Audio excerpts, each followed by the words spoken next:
Greetings. I am Nonofo Pitso, student number 43616-550.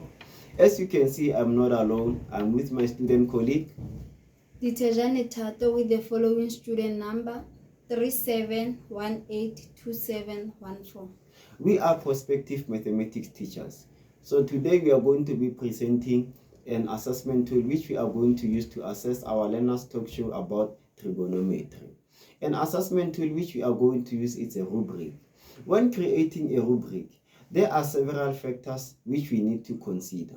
Those factors are elements, a range of scores, comment section, and the overall total. On our elements, we have 5 criteria. The first, it is the knowledge of the content. The second, it is the presentation skills of learners. The third, it is the time bound.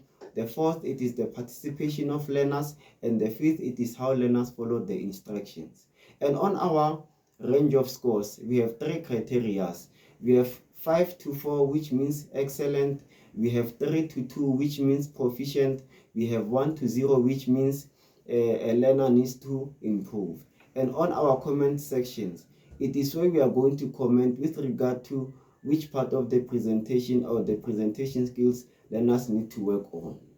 Back to our elements. On the first criteria, we are going to specifically check if the learners demonstrate a good knowledge content and check if they present fluently using subject-specific terms. And lastly, check the levels of mathematical proficiency they portray as they present.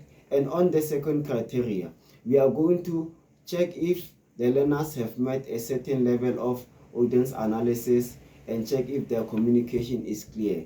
And also check if there's an effective use of props and check if they have worn the costumes as per assigned rules. The third criteria is time bound. We are going to look whether the presentation of learners took 5 minutes or shorter than that.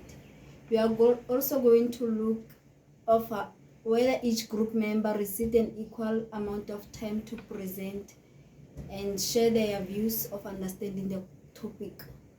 The fourth criteria we have is participation. We are going to check whether learners were participating actively in each group and whether they were able to work together to collaborate their presentation. The last criteria we have is instruction. We are going to check on how learners follow the instruction. Was there only one host? The presentation was done in due time. The group members were 5 and props and costume were used effectively and accurately. The overall evaluation of this rubric is 25 marks. The purpose of using this assessment tool is to provide a clear and consistent way of evaluating learners' performance of the talk show. Thank you. Thank you.